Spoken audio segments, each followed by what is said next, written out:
Greetings everyone and welcome to the channel. I'm Unclear and today we're going through the state of the game posted this morning. Now it was posted about 4 hours ago. Just dropped my daughter off at daycare. Got a shirt on that's not dirty, and I was like, oh, you know what? Before I start work today, let's go through this and give our thoughts, feelings, and opinions. And I want to hear yours. So, got the thing. If you have any comments, you know, chuck a timestamp in, put your comment down, and I'll read all the comments. I'll respond to as many comments as I can, and yeah, I don't know what you guys think of this as we're going through it. So I haven't read it yet, so I'm pretty interested to see. Big time Destiny player, so let's see. We're gonna skip the first part, which is Joe Blackburn is introducing himself, what he does, his credentials, that sort of stuff. First tag is addressing feedback. We've been tracking a number of player feedback items over the past few months. I'm guessing that's like player disdain. Well, I've covered some issues recently, including the roadmap for improvements in the general stability, a sign for a detailed check-in on our progress in several areas of the game. So they're trying to, you know, let us know that they are watching and listening to feedback, even though they're not actively commenting all the time because of what has happened in this. If you haven't seen what's happened, I don't know where you've been, but basically community managers were getting harassed online, and if you do that, if you just no one wants anyone to do that. So leave all your comments constructive, or just don't leave them. If you are just having a moan, just leave it alone. Alright. Ritual updates. We've heard plenty of feedback from players that our core ritual playlist should feel more consistently rewarding to play. Yes, they should, especially with no power increase. And those rewards should drop more frequently, regardless of activities you'd like to play. We agree. So this is what we've done so far in Season 22 to achieve this. So yeah, so basically, at the moment, there's no reason, if you're max level, no reason to play anything unless the content you enjoy playing. Which is, to me, it's nice. I mean, I jump in, do a couple of raids, I leave. It's nice. With Season of Deep, we've upgraded the weekly ritual challenge rewards to exotic engrams to give everyone consistent sources of materials to focus for the exotic armor they want to run. In Season 22, we're updating those weekly ritual challenge requirements so players can complete their 9 challenges in any ritual playlist they like, as opposed to having to complete 3 across each Vanguard, Crucible, and Gambit. So you can do 3 in Crucible if you want to, that's pretty nice. We'll also be increasing the frequency of ritual engram drops after completing the ritual activities, and we're making the latest ritual loot pull weapons focusable at the respective vendors at the start of season for the first time. Okay, so like this season's in Crucible's Randy's throw knife, so that means if it was the season, day 1, if you had a couple of engrams, you could then focus for a Randy's throw knife. Okay. Right then just if you want god rolls, say of whatever the next season weapon is in each pool, you can just focus it straight up. Oh, sorry, hiccups. We're loading up our ritual vendors with a fresh weapon. With fresh weapons in Season 22, this includes the Unending Tempest, Stasis, Submachine Gun, and Crucibles that you'll be able to get that from day 1. The Luna Regola 3 Solid Sniper Rifle and Strikes, and Qua Zamfin 5 Void Machine Gun and Gambit. The Cataphract GL3 Strand Massive Grand Launcher and Trials, and this and more. Okay. We're also bringing some fan favorites back into a ritual playlist, including Igneous Hammer, a solar hand cannon and Trials that everyone really loved, and revamping the Warden's Law to its own archetype as an overall. So Warden's Law will probably be the adept version, like the one that's like up here, and there'll be some other ones sort of in between, and you'll be able to get them. So there'll be more 2-burst hand cannons coming along. So you'll have Crimson in that pool, Warden's Law. I don't think Crimson will be there, but it's the same sort of thing. It's not like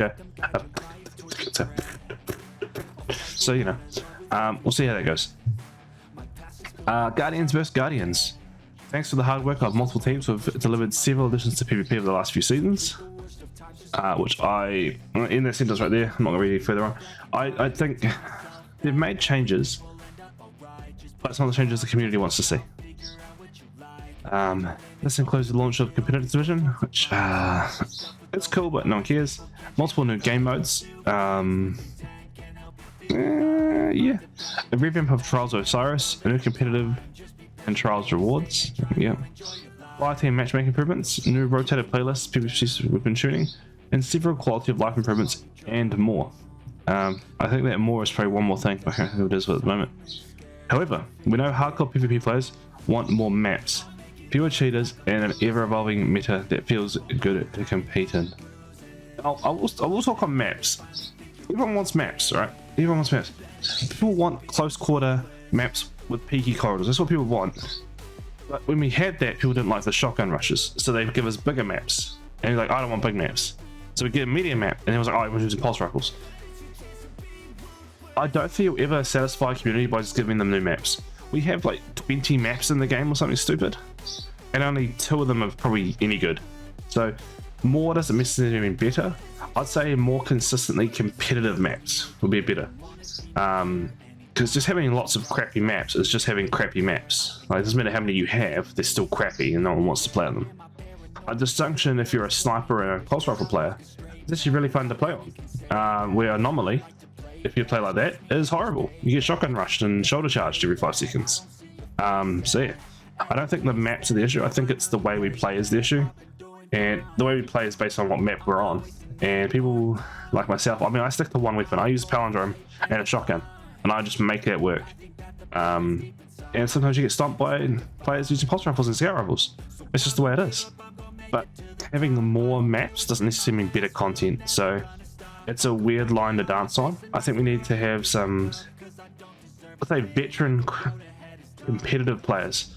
Look at the games like CSGO and Valorant. They only have a couple of maps in there, but the maps are good, competitive, and interesting. They allow for lane play as well as close quarters play, rushing, hiding, peeking, all that sort of stuff in a very tight-knit grid system where Destiny is long corridors. We got very few peak opportunities. We got, you know, it's just, don't give me more maps, give me better maps. Now, I could have one amazing map and I just have that for the whole year instead of 5 shitty maps, right? And yeah, so it's gonna be. Alright, so I'm still a bit sick. The most frequent feedback we see is that there's not enough new PvP content. See, maps. Stop talking about maps. Give me one map and make it good. Our studio structures is built to support more overarching updates PvP like the ones above, rather than focusing exclusively on maps. When we do focus on resources on building crypto maps, it comes with the trade-off of multiple teams, bandwidth, and on that work. So basically, that the team isn't set up to work on the maps. Yeah. So we can either have seasonal content or we can have crypto maps. And seasonal content makes money. Your PvP maps don't. So yeah, make one good map, Bungie. Just one good map. I will build the map for you if you want. I will draw up a map and build it and send it to you. I don't care. That's easy. I'll do that, and you guys can just give me the assets I put together myself. Why not? Here we go. We got similarly bringing back replies maps also involves extensive porting. Like, yeah, I mean, bringing stuff forward isn't as simple as people make it out to be. There's conflicts. There's, I don't know if anyone's ever coded anything ever in their life, but once you put a space out of alignment, everything's whack. You're then coding barriers, you're then coding interacts, you're coding. There's so much going into a map that if you stuff it up, it just doesn't work. And you'll see that like collision detection on maps. Like you'll see you break out of maps. That's because there's no collision detection in that spot, so you can just go through.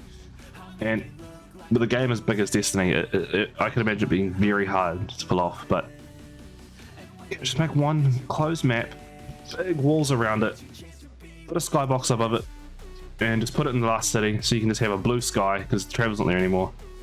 Wall it all off, and then just go, here's your map. And honestly, you do that, I guarantee the players in Destiny will be like, oh my god, we need this. This is amazing. Let's just have this. You did it in year 1 of Destiny 2. You had a particular PvP map for Trials of the 9, and that was it. It was Trials of the 9 map only. You do that again, but make it better.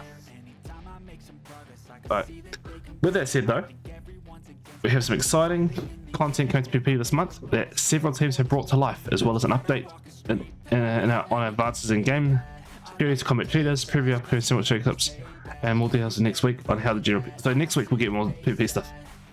For season 22 we have a new Vex network themed map debuting, along with the new Relic 6v6 mode, the gunplay focus, checkmate modifier for multiple modes, and new competitive Ascendant Division emblem. and more. Relic and Checkmate will both kick off in Crucible Labs throughout the season, so we can get the feedback on how they are received, and we'll have more to share in the showcase. We'll stuff in a bit more now. So yeah, these new game modes, jump in and play them, and do give your feedback. If you don't like them, they won't bring them forward. Like, if there's overwhelming negative reviews for a game mode, they won't bring it in. So they're saying, oh, I've only got this back. Like, we've only had Supremacy was tested. People loved it. People keep playing it. Like, show your support by showing up. Pardon me, sir. New PvP map multiplex for a nurse PvP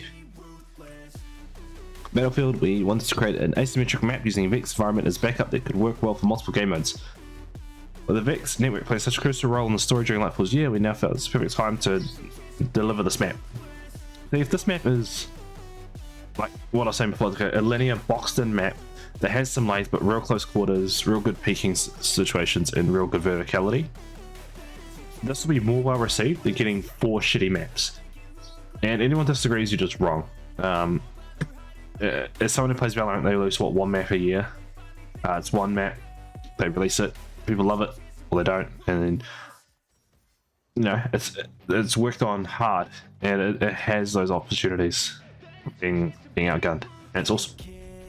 Although many of us have been thinking a lot about the lo-fi Vex map for the Crucible, the challenge of this palette was the possible lack of player orientation in the play space. We thought bringing Mars palette into the Vex realm would be a great way to mitigate this while adding an evocative look narratively. The space in the middle of the compelling infinite forest, this is what you'll see in action. Watch for footage of the map in the showcase. So during the showcase they'll have footage of this map. This is the map. So yeah. Although many of us have no, Checkmate. Checkmate is a modifier where rich primary weapon fights can happen more often, and gun skill can be augmented by communication and strong positioning. Primary weapon damage has been shown to feel different than the rest of the game without being jarring, reducing the gap between the faster killing weapons and the average time to kill, and in general pushing long range primaries into slowing killing profiles. Player health has been increased, all ability cores have been lengthened, especially has been earned, must be earned via gameplay, and is not dropped on death. This results in slightly longer combat encounters that rewards skill and consistency. So this is basically going back to D1. D1 Year 3, that's what that is. Checkmate will be available in Crucible Labs starting from week 5 to 10, so make sure you jump in week 5 to 10 in season 22. We'll start off with 2 weeks of Checkmate Control, and switch over to 2 weeks of Checkmate Survival, then finally 2 weeks of Checkmate Rumble. Okay, so you definitely give this a try, jump in. Relic is a 6v6 party mode where players wreak havoc and destruction on their foes with relic weapons. Also the okay, that's cool. The Aegis from Vault of Glass, and Expect from Season of the Risen, the Scythe from Season of the Haunted. Each player charges their personal relic energy by defeating opponents with their normal loadout. Upon reaching a full charge, players can acquire relic from a relic depot. Defeating relic holders and using the relic to defeat opponents earns points for the team. That's pretty cool. Whereas Checkmate is heavily focused on gunfights, Relic is intended to provide a light-hearted gameplay that can be enjoyed by anyone. Similar to Mayhem and Team Scorch, the Relic will be available in Control Labs from week 1 to week 4, and again on week 11 until the close of the season. We look forward to hearing your feedback on both Checkmate and Relic when they roll out the season. So day 1, week 1, you can jump in, and I will bring footage of this. I will be off that day. I will bring you guys footage, and I'll let you know truly what I think of this game mode. Matchmaking improvements, they've made some changes. Quests consistent for matchmaking is always ongoing, and in Season 2 we're modifying our loose skill-based matchmaking settings with Control and Iron Banner. These new settings will look to improve matchmaking times and experiences for players who find themselves at the upper and lower end of the skill spectrum, and for those playing in low population regions or times. New Zealand, man, in the morning. Oh, your wait time. No matter what skill bracket you're in, if you're in the morning in New Zealand, your wait time, you just get timed out. Like you most of the time can't find a match, and you load in like 3v2. It's horrible. The team is also adding loose fire team matching in the Crucible rotators, including labs, to ensure players are being evenly matched against similar fire team sizes without the need for a freelance node. That's always nice. Additionally, we'll be tackling an issue with lobby balancing that can misallocate players over certain skill levels. I seen True Vanguard's video on that. He's a great player, and he was with people that were way below him, and the game was just super skewed, and he was against players like all his skill and his steals is watch his video on that. It was crazy. What comes season 23? Looking further ahead, we're planning to deliver a new Iron Banner mode for season 23, along with a brand new Hake aggressive frame Strand pulse rifle as our newest competitive division weapon reward. The Mercurial Overreach adaptive frame arc sniper will remain available for competitors throughout season 22. Okay, so the current sniper will be, so we're not getting a new weapon for season. That's fine. I still reckon they should be in 2 season rotations, because I tried so hard to get a rose, and I did it on 3 characters every week for the whole season. Didn't get one to drop that was decent. I only got 2 out of 5 rolls, and now I don't have a good rose. That's it. It's gone. I can't get it again. Let's bring it back. As a reminder, we're also focusing our map reprisal efforts on prioritizing the Citadel from 2018 to the Crucible season 2023. We found memories of dominating control with our 5 teams this one, and we can't see what you guys did. Yeah, okay. That was a really cool map. I really enjoyed that map. That's where I first learned to use Le Monarch, and it was such a good time. The Vanguard playlist currently self-posted top completion. We have more additional additions coming up. First up, Vanguard Medals. Vanguard Medals will be available with Vanguard Ops and Nightfalls starting season 22, after being first introduced in last year's Guardian Games. And they continue to success in this year's event. We've decided to bring them in full times to spice things up in our Vanguard playlists. Medals will contribute to scoring, allowing players to obtain higher scores and reputation multipliers, performing unique actions and doing cool things like emoting before finishing. Like, yeah, so that's fun. Yeah, it's worth noting that some medals will remain Guardian Games staples and not be available in a Vanguard class, of course. So don't expect finishers to grant you medals and Nightfalls. There'll be several new specific Vanguard players when they launch. You can expect to see a few more in season 23. Additionally, the selection of active medals will be determined based on the current active modifiers, such as surges, to ensure a variety of builds are used for acquiring medals. That's cool. We've also recently focused more of our team's resources into more varied and frequent season activities, such as battlegrounds, that can later make their way into Vanguard playlists. I love that. Alongside our strikes, eventually serve as new additions to Nightfall and Grandma's Place. Awesome. While it doesn't come at the cost of either content given in a year, we feel this exchange has been worth the extra investment for overall health of our playlists. As a result, we have additional battlegrounds coming to Nightfall Grandmaster in season 22 and 23 to keep players on the toes before final shape launches. That's awesome, because I mean the battlegrounds in terms of Nightfall difficulty are so much harder than any Grandmaster. Like Mars Battlegrounds is harder than any of the strikes, and you know, and then you got the one on the moon, which is easily the hardest one I've had to do a double carry on. And strikes are like, oh, you just breeze through it in 15 minutes, 12 minutes, and you cannot do that in Battlegrounds. You will get mopped. There's air density in there. The ads hit hard, and it's because they're not as frequently played as the strikes were. The people who know what to do is so few and far between that it becomes a very daunting task for new players. So I actually really enjoy having that hard content in that sort of space. Gambit, voice part is I really like. I'm gonna say this before I get to. I like Gambit. Gambit is a lot of fun, and I actually want to play more Gambit. Like Gambit's so much fun, and the queue times for Gambit is next to nothing. I load up a Gambit game with my mate, and we'll have a game within a minute, if that, and then we'll have another game. We basically have 7 or 8 games in an hour. And it's absolutely insane. With Crystal, you can't do that. Not where I am. Okay, as many of you have noticed, we've been quiet on Gambit since last year's overhaul launched alongside the Witch Queen. In that revamp, the team made significant changes across 5 categories in Gambit: core, activity, fundamentals, primeval tuning, invasions, ammo economy, and rewards. Unfortunately, these updates did not move the needle for player engagement. Although we know our Gambit fans mostly care about the new or returning maps, this is an area of the game with lower engagement that will take resources away from more popular parts of the game. It's a double-edged sword. You don't put resources into it, no one turns up. You put less resources into it, no one turns up. Put less resources into it. But you put more resources into it, people still may not show up.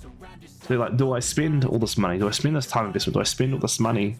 People, you know, all these things that go into development on a game mode that has a declining player base as it is, and possibly see no return at all. But then in saying that, you could put all those resources in, and Gambit could flourish, and boom, And you're like, oh my god, we should have done this sooner. Like, I think it's more established now that if you did it, people would show up just to see what it's like. Even for one season, it would be worth it. And if you did it really well, they'll return the next season. But you got to really weigh up. Is it worth separate? There'll probably be two teams working on it. So there'll be a PvP team, map team, and probably 3 or 4 teams working on getting Gambit up and running again. Or hand it off to the community and Reddit, and we will sort it out and tell you what we should do. Because Gambit has a phenomenal player base who are actually really passionate about Gambit.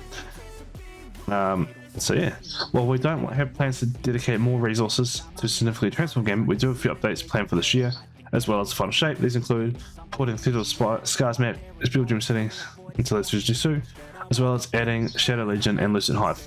Okay. Before then, we're making Gambit entirely optional to maximize your rewards unless you're looking for a piece to get it specific to the mode. Gambit will continue to serve as a source of exotic engrams. Like weekly challenges, those mentioned above, you'll be able to complete all the challenges in any ritual starting season 22. If you don't want to... So basically, the idea is, hey, you can get your 3 rewards from Crucible instead of having to go into Gambit or having to go into Strikes. Which is cool. But why? Did anyone really care that you had to do 3 matches of Gambit in a week if you wanted to get an exotic engram? Was that really a pain point for people in this game? Did people really care that much that they might get 1 less exotic week because they didn't want to do Gambit? But people who now do Gambit can obviously get all 3 in Gambit, so it's quite nice, but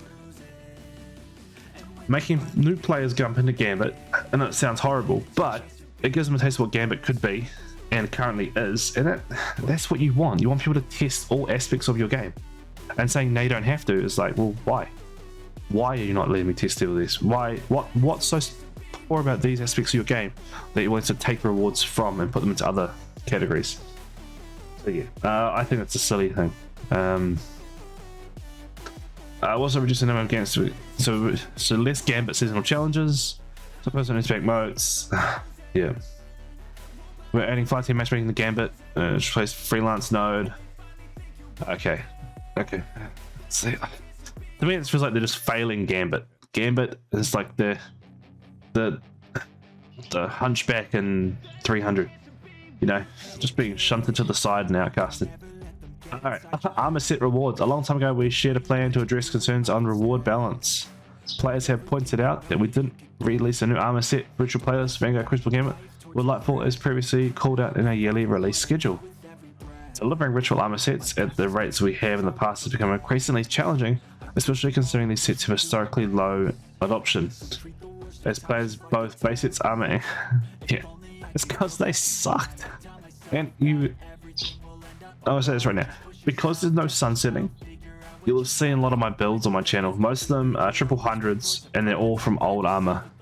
Because there's no sunsetting, I have no reason to replace any of my armor. So if you get me a piece of armor and it's not 68 or better, it is in the trash instantly. I have no want to keep it anymore. There's just nothing. Where if you're sunsetting and adding, say, a +5 to each category, so you can slowly creep higher and higher past the 100 mark, I'll have to start replacing my gear, but you haven't done that, so there's no point. Yeah, it's stupid.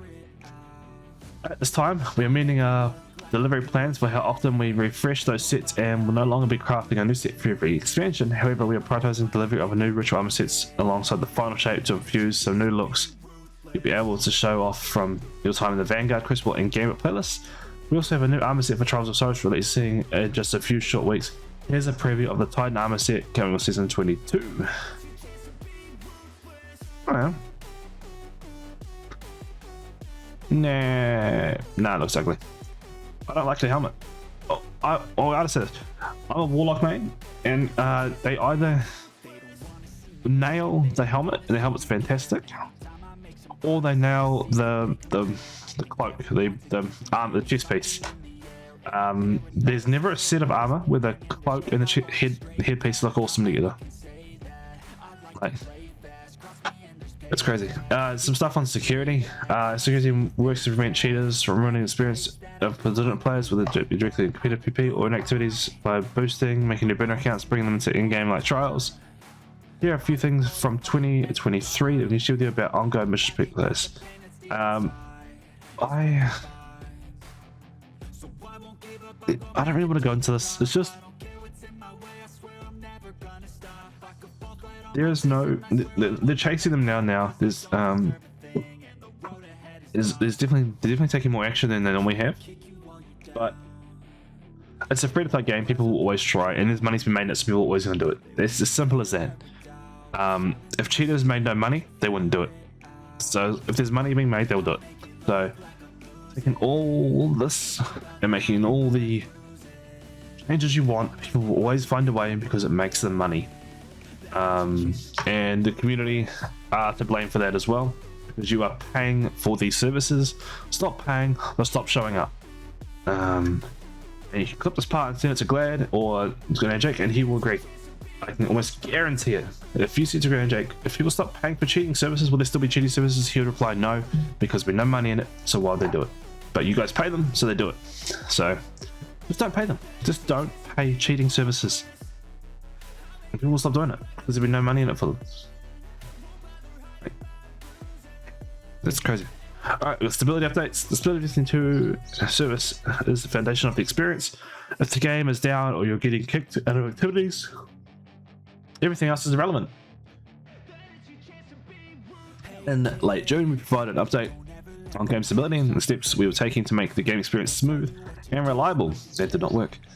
Today we'd like to share more about what has been happening behind the scenes and what is next on our roadmap. In update 7.1.5 mid-season 21, we rolled out a number of behind-the-scenes service improvements that provided increased stability that will set the stage for further upgrades in 7.2.0 and beyond. These include new logs and metrics not only for our claim system but also for many of our other services.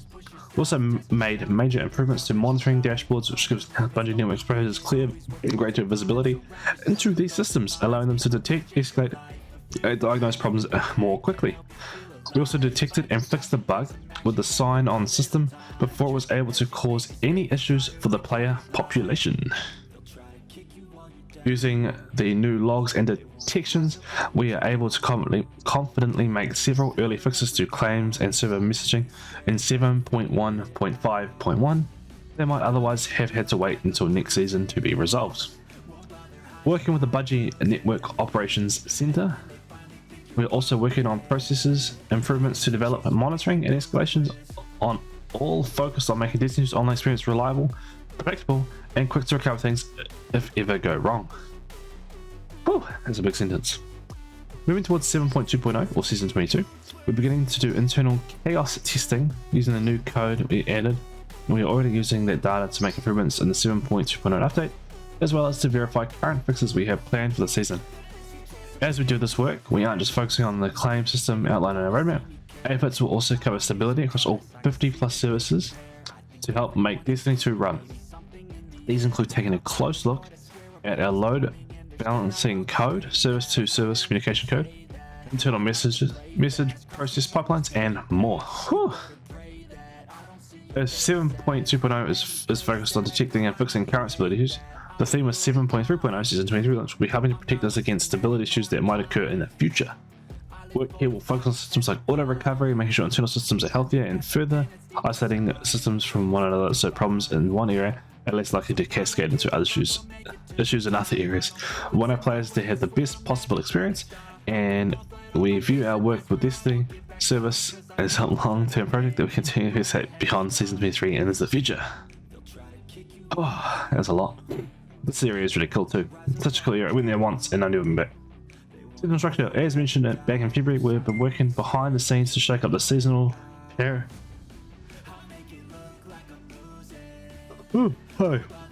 Update the seasonal periodium this year to subvert player expectations and make each season feel unique.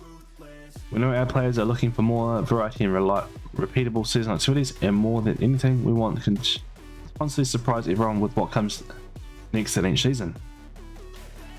Although we'll talk about it a bit more about this below, and you'll see in action in our showcase. We're giving ourselves more freedom to stretch narratively and in gameplay systems throughout season 22 and 23. We hope you enjoy coming on those rides, with us. So sorry, just why would you phrase it like that? I'll be coming on those rides, 100%. All right. Can't believe they phrase it like that. It's fucking stupid, man. Alright, halfway done. That's long. A preview was to come. Before we get into our 6-month progress report on our goals for the year, we want to share some previews of several quality of life upgrades and core sandbox updates coming in season 22. Some of these are designed to simply make your everyday Destiny 2 experience better. Others should result in substantial meta refreshes both for PvE and PvP. At our midpoint in Lightfall's year, we hope that the sum of season 22 updates, along with the new content we've called out here and everything yet to be revealed in our showcase, will make Destiny 2 feel as fresh and exciting as ever for more players as possible. Quality of life updates, and this is where the biggest changes happen, and no one really talks about it. Quality of life changes makes the game better. Maps and weapon drops don't. You make the actual quality of your game so much better. And trust me, it makes a massive difference. You don't play a low quality game that's really poorly recommended, the community hates it, and most of it will be quality of life changes will make it so much better, but they just haven't. Anthem is a big name in that space. Amazing gameplay. I loved jumping around in mech and flying. The combat system was pretty cool, but it had no quality of life. The game died. Simple as that. I mean, the in-game wasn't there, but if the quality of life changes in terms of weapon crafting or grinding or drop rates, enemy densities, that sort of stuff, those quality of life changes, you know, you would have seen a massive shift in the community in that space, and they probably would have stayed around for long, and then they did. Alrighty, sometimes it's seemingly swallow from its that can be the biggest upgrades to how you engage with Destiny 2 every day. So, told you. Here's a quick look at some quality of life upgrades coming to season 22. Cosmetic favoring. And fuck. A long list where to put up to 100 of your favorite shaders, ornaments, and emotes at the top of a list starting in season 22. Thank you. Fuck for that. I'm sick of trying to find the same shader that I liked on a weapon like 3-4 weeks ago. I can't remember what the fuck it's called. The weapon, I don't know where I put it. It's somewhere in my vault somewhere. Forgot what it was even called. Looked really cool. And I'm just like, cool. But now I can play with the shader. Stasis and aspect fragments move to vendor system. Any character who's completed Beyond Light campaign will be able to acquire all stasis aspect and fragments from Elsie Bray on Europa starting next season. Cool. Because I have not done that on my Titan. Transmats will now be unlocked like shaders before them. Transmats will now be stored as unlocks in your account rather than consumable items. Feel free to change transmats without needing to grab copies. Oh, thank you so much. That is awesome. That's the best thing that's happened in this entire update. Because I have the Zol one from season... Oh, when was that? Season 6? Season 5? And I have to go buy it and put it on all my ships. Like... Wish Ender Pursuit Improvements. Wish Ender quest has gone through a number of changes throughout the years, and season 2 becomes a real quest. No more changed or unchanged discs sitting in your inventory or uncharged discs. There's a single quest strand in your quest log. Cool. Resource tab added to collections. This is a change we're excited about. Now we have resource tab in collections, which shows you all your currencies in games. Okay, so it tells you what to do. Yeah, that's cool. You got general, seasonal, tokens, armor synths, world, event, miscellaneous. Okay, there's a resource tab. Iron Banner challenges split, with pinnacle rewards not being as big a draw as they once were, because we don't have level caps anymore. We felt it was time to split the pinnacle acquisition and reputation multipliers as we added back Season of the Haunted. Starting Season 22, Iron Banner will have 2 different stacking challenges each day. One for players who just want the reputation multiplier, which doesn't require specific seasonal subclasses, but one for players who are going after the pinnacle rewards, which does require seasonal subclasses. Okay, so that's really nice. I like that. So if you just want to get the multiplier, you can run whatever you want. Good for you. If you want to get the drops and the pinnacle rewards and stuff, you have to use, say, Solar Arc and Void again. Or was it Stasis, Strand, and Void, I think, last season. Which will rank ups immediately. Dating all the way back to Season 3, Ritual Reputations, previously known as Valor, Glory and Infamy. Wait until you hit Orbit to process any rank ups because the almost full screen banner would overwrite the scoreboard over shut up earlier. When we revamped the streamlined reputations over the past few years, we moved the rank up banner to the bottom of the screen and made them less conspicuous, but we left the processing of the ranks until you hit Orbit. Now we're finally taking steps to make the rank up process immediately at the end of activity, no more waiting for your rewards. Now show up right away in your loot stream. Alrighty. Sandbox updates. New strand aspects. At the start of Season 22, we're adding 3 new strand aspects to enhance the strand kit of each class by adding a unique and dynamic gameplay. Element. These aspects will be a whirling maelstrom for Hunter, Banner of War for Titans, and Weave Walk for Warlocks. Stay tuned for more info as we get closer to the launch of the season. Alright, Exotic Armor Remake Part 2. Similar to the first wave of Exotic Remake since Season 8, the team is reworking another batch of underused exotic armor pieces in Season 22 to shake things up and give players a new reason to dive into their vaults. Watch for a new developed insight going live next week to cover all the changes we've got coming. So next week we'll have exotic armor changes. Fantastic. New weapon subclasses incoming. Look for further into the future, which is some entirely new weapon subclasses with the final shape. Tune into the showcase on August 22nd to get first look at some of these in action. There's also some unexpected additions. Okay. Unexpected additions. Alrighty. Weapon tuning preview.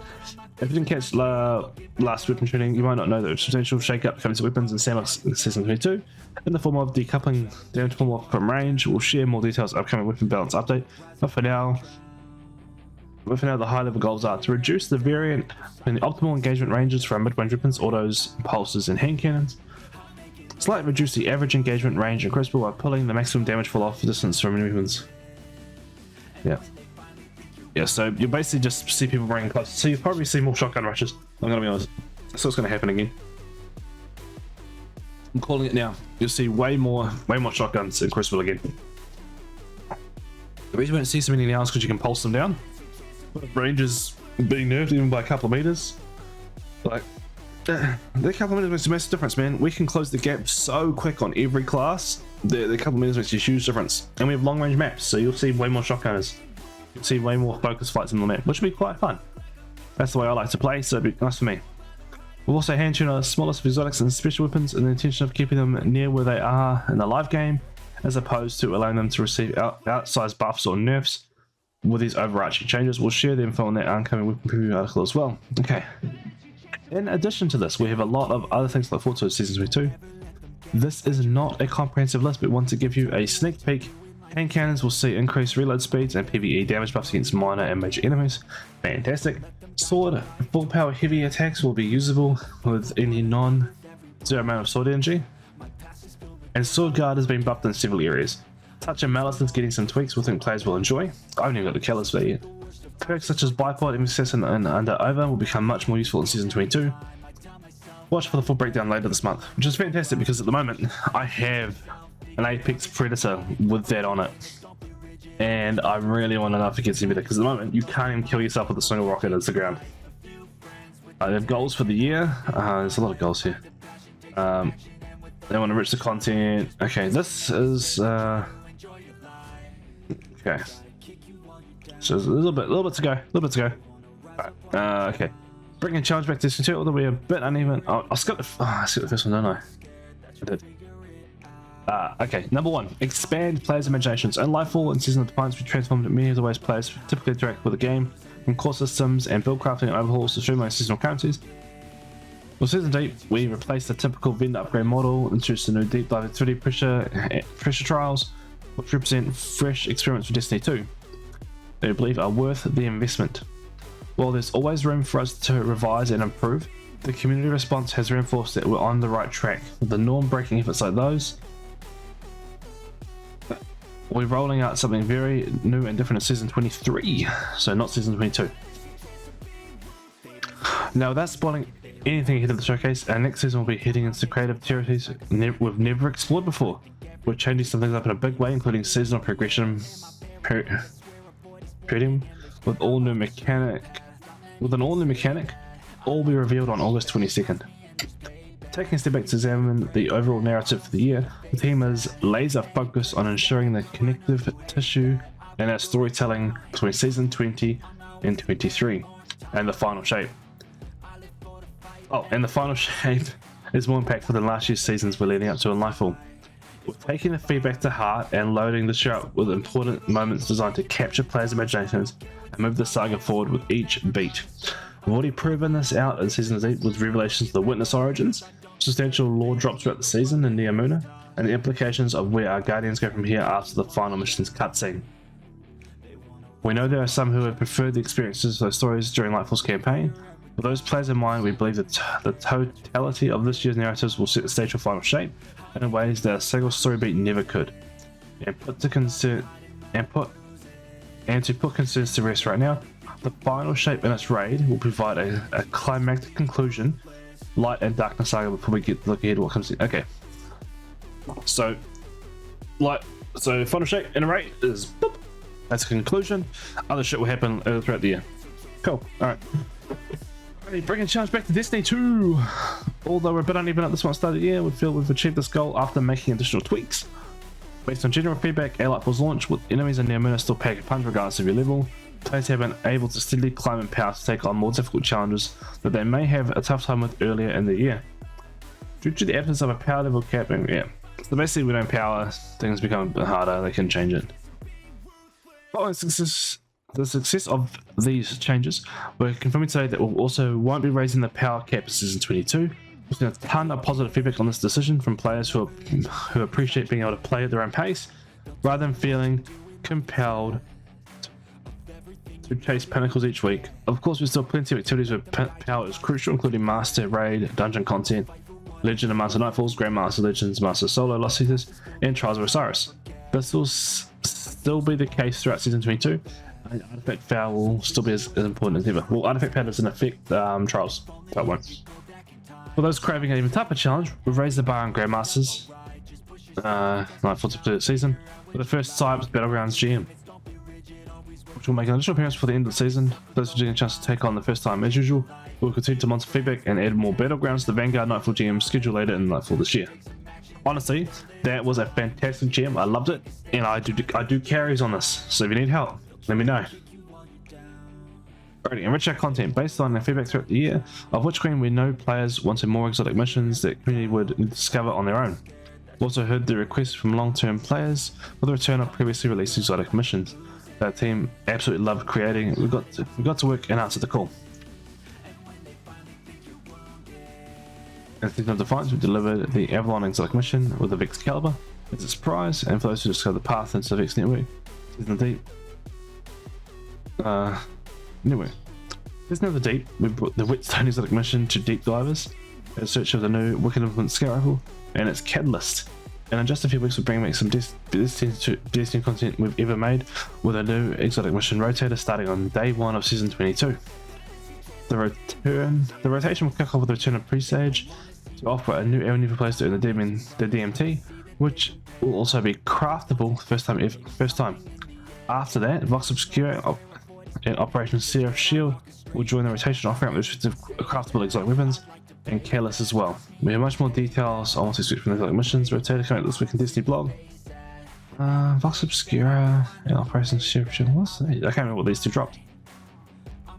To recap the PvP front, we're delivering the Season 22 content mentioned above, including a brand new multiplex map, new relic game mode, checkmate game modifier, new competitive Ascendant Division emblem, and a slick new Trials of Osiris armor set. In addition to the new and returning weapons coming into the Crucible, Iron Banner, and Trials players, we also have the new sandbox overhauls, exotic armor upgrades, and weapon tuning changes to keep the meta fresh. Also the new ways to play PvP when season kicks off later this month. Finally, we called out back in February that we were initially targeting more changes to ritual content in the final season of the year. While we have made the recent decision to push the initiative back to final shape, which makes sense, don't implement new shit at the end of a year, do it at the start of a new DLC drop. Good plan. I honestly think that's amazing. It sounded facetious as hell, but it wasn't. We have plans to replace some bounties with a more rewarding and engaging system, tentatively called the Pathfinder. This is going to be debuted in the new destination in the final shape, and we're currently nailing down a plan on how we can use the system to replace the core ritual bounties in the year Now here's a work in progress preview. Yeah, it's just you probably start up here, you probably pick a path and you do some shit and you get a pinnacle. That's how I see that. All right. Anyone has another way of doing it? I think it's just, here's a node, go this node, you can go this node, this. You can just run down the nodes, or you can run through all the nodes. It's entirely up to you, but there'll be some shit here. Look at some engrams here. Alrighty. Connect our guardians, gameplay systems, and quality of life features that will be added in life will make Destiny 2 the most welcoming it's ever been for new and returning players, and we're doubling down as we head into the final shape. Season 22 will include new ways to experience key in-game moments in Destiny 2's history to help get millions of Guardians caught up for the competition with the Witness in Season 23. Conversation on the Witness. In Season 23, our current fire team LFG will be the silver bullet for players who have never had a full fire team to run in-game content before, including raids, dungeons, master level activities, and more. And in the final shape, we're making big changes to the progression system that will help to connect even more players and remove barriers keeping friends from taking on the same content together. We'll have more info in the showcase. Okay. The feature list above, combined with everything I'm about to show you on August 22nd and everything yet to come, will create the best gameplay experience for the widest possible audience Destiny 2 has ever seen. The final shape is incredibly special to us in combination of Destiny's first decade, and we're committed to making it just as special for all our players worldwide as showcase with the Witcher's approaches. Thanks again. Oh, that was a lot. Okay. So yeah, there's a lot there. I hope you guys sort of enjoyed that. That was a lot of information. I'd love to know what you guys think. Read it yourself. I mean, I read it out to you, but read it yourself if you want to. Comment down below what you think. And yeah, I will see you guys either live over on Twitch or here for more build videos going to Season 22. And on the day, we will be doing heaps of content. We'll be trying all the new systems out. We'll see what we get going, see what we get done. But guys, I want to say thank you all so much for waiting to the end of the video. I really do appreciate you guys are fantastic. I think you're amazing. I want to say thank you again. And if you want to see more content from me, be sure to hit the like button, hit subscribe, and we'll make some stuff happen. Guys, thank you so much for watching. Bye.